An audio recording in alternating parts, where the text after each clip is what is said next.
Your body needs protein, right? But you can't be consuming protein all the time, all day, every day, while you're working out, while you're sleeping. It's just not going to happen. Plus, you'd probably end up having a body composition that you wouldn't particularly care for. So I want to address something called branched-chain amino acids, BCAAs, and I want to address how they work in the body. So my name's Thomas DeLauer, and I'm on the Clinical Advisory Board for Sheer Strength. I help oversee some of the formulation, but I also help look at some of the science to make sure that we're getting the right ingredients so that people understand exactly what's going in their bodies. And that's going to be the purpose of this video. I want to explain how BCAAs actually work and what they are. Okay, so branched-chain amino acids are 3 amino acids. We've got isoleucine, leucine, and valine. They are what are called essential amino acids, which means we have to get them from the diet or supplementation because the body doesn't produce them naturally. But why are BCAAs? Why are these 3 amino acids so crucial when it comes to muscle building and fitness? You see, it has to do with how these amino acids function within the body. You see, they're actually oxidized in the muscle, which is extremely rare amongst the other amino acids. Most of the amino acids are catabolized and broken down within the liver, whereas branched-chain amino acids are oxidized and actually flourish within the muscle. So they help us synthesize protein. They help us get more out of our diet and more out of our actual workout. Now, one of the main reasons we want to focus on branched-chain amino acids is when it comes down to muscle breakdown. And I'm going to explain exactly how that works. You see, when we work out, we have an increased level of oxidation of branched-chain amino acids occurring within the muscles. It's a natural process. It happens with protein synthesis and it happens with protein degradation. But what we want to do is we want to keep the serum levels of branched-chain amino acids elevated so that we don't go into a deficit.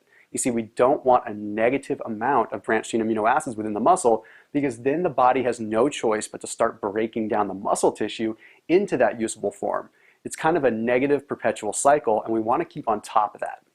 Now, if you've additionally ever experienced that delayed onset muscle soreness, the dreaded DOMS as it's called, delayed onset muscle soreness, you've experienced the fact that your body is in a very catabolic state. You've experienced the fact that your body is recovering. It's trying to build muscle. It's trying to synthesize protein. Well, branched-chain amino acids can actually help reduce the impact of a workout on the muscle, basically allowing you to synthesize protein faster, potentially keeping you from getting as sore so you can potentially get more out of your next workout. So now for the stuff that's going to blow your mind. Now the fun stuff, talking about the intricacies of BCAAs. Let's break them down. The first and main one that I want to address is leucine. You see, the main role of leucine within the body is to maintain that protein homeostasis within the muscle. So everything I just talked about, keeping that balance that we don't break down muscle, that is rooted with leucine. And here's how it works. You see, it comes down to something called mTOR. And what that mTOR is the mammalian target of rapamycin. Don't worry about that long name. We're just going to call it mTOR.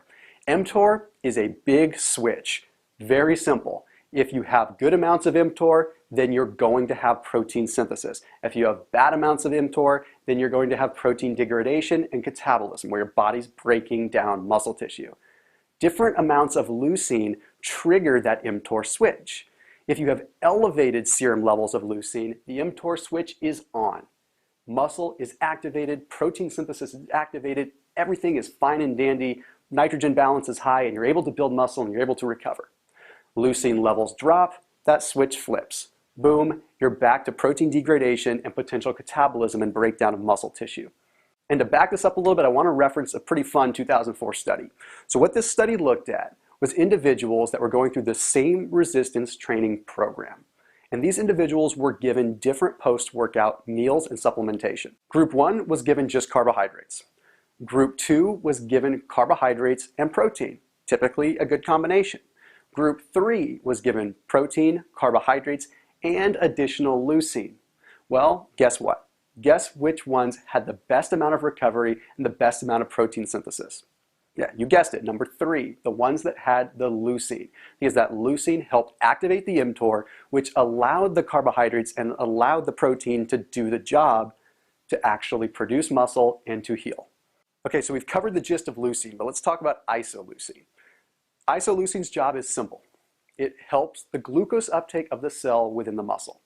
Glucose uptake is happening throughout our entire body, right? But what we really want to pay attention to is glucose uptake in the muscle cell. And that's where isoleucine comes in. It helps direct that, helps get glucose into the cell so we can regenerate ATP, we can get that energy metabolism that we need to get onto the next set, to get onto the next exercise and recover faster. Pretty simple. Okay, so now I'm going to talk about valine.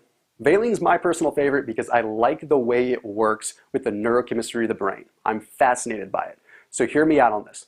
The way that valine works is with a direct correlation to tryptophan and serotonin. What does this mean? Okay, I'm going to explain it. You see, valine and tryptophan compete for the same receptor in the brain.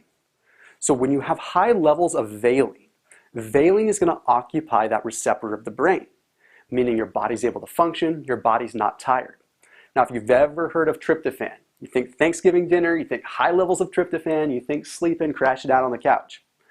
If your valine levels are low, then your tryptophan levels are going to supersede that, and they're going to occupy that receptor on your brain. What does that mean happens? That means that that tryptophan occupies the receptor and triggers the release of serotonin. Serotonin is good, helps us feel good, but it also makes us relax and get tired. That's that whole correlation between tryptophan and making you tired. So you can see how valine occupying that receptor can allow you to not get fatigued and allow you to not mentally check out when you're in the middle of a workout. So you can see how when you combine all of these amino acids into one group, they become critical for your recovery. But how much of each do you need, and how do you know what you need? Okay, ultimately, this is why I sit on the advisory board, because I want to be able to look at these things. And what we've found is that a 2:1:1 ratio seems to be the best. That means 2 parts leucine for 1 part isoleucine and 1 part valine.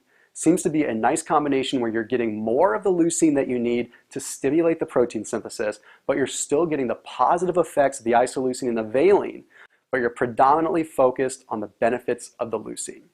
Now I want to touch on one more thing before you start just taking your BCAAs and going along your merry way. A lot of people will say that BCAAs will trigger an insulin spike. And although that has been shown in a lot of research, it's actually not a bad thing. You see, we're not talking about ingesting carbohydrates that are spiking your insulin. We're talking about taking BCAAs at the right time where a little bit of an insulin spike might actually help you absorb more of your protein. So if you have a small level of insulin increase throughout the course of your workout because you took some BCAAs, it can actually help you get more out of your post-workout protein with or without carbohydrates. So that's just a little fun fact, and I'll do another video talking about the insulin response in a little bit more detail. But as always, keep it locked in here with Sheer Strength Labs. Know what you're putting in your body. Get yourself educated, because at the end of the day, a supplement is just a supplement unless you know exactly how it's working within your body so you can get the most out of it. Keep it locked in here with Sheer Strength, and I'll see you in the next video.